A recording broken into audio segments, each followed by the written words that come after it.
So Bill and Deb, you were married for about 10 years and then divorced. And after 7 years, you remarried each other again. The wedding was euphoric, I know. But was everything a piece of cake after that? We had, I would say, maybe a 2-month honeymoon. 2-month honeymoon. We were married Memorial Day weekend, 2013. And in October, we had some family trauma with my son. And it's trauma. It's been difficult. And it's still ongoing, Yeah. but finishing up.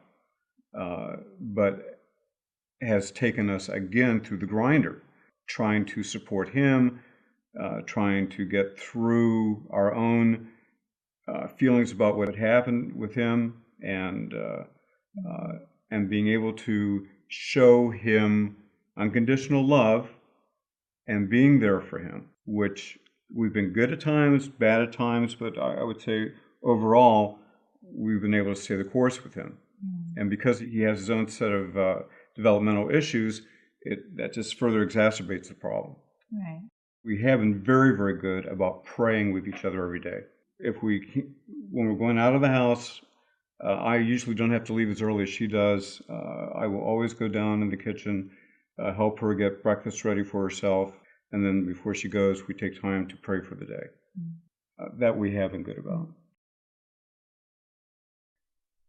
You two have probably not agreed on everything about Sammy and what's happened to him. So how do you suffer together so that the suffering doesn't divide or separate you from each other?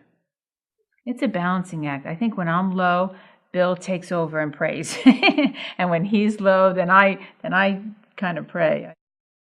I don't think we ever felt that we've been pulled in different directions in terms of what we need to do with him. But you have been, when this trauma first happened, I went to church and I couldn't even raise my hand. I mean, I raise my hands normally when I praise. I raise my hands. I just sat there. I couldn't even sing. And you were like the rock. You just sat right next to me, and I know your prayers were for me to help me to get through it. Especially at night, you would pray over me because it was so hard.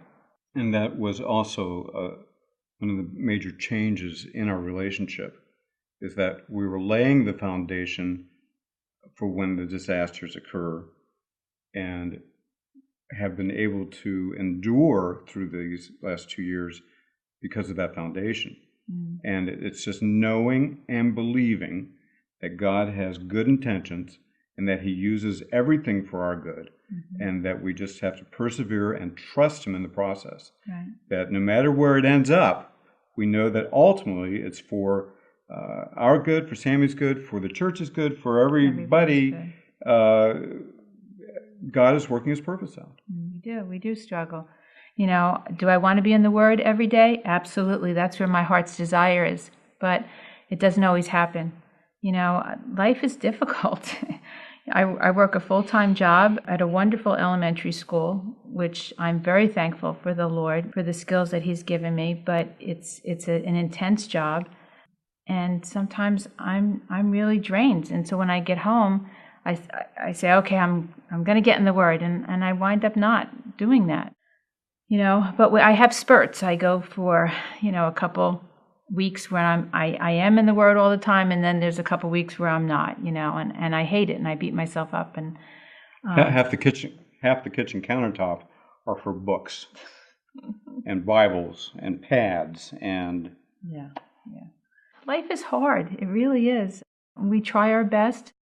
We're so thankful that the Lord loves us, even when we are not faithful to him.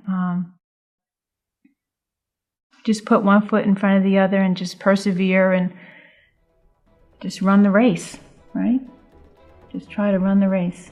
Yeah, one day at a time. Right, one day at a time.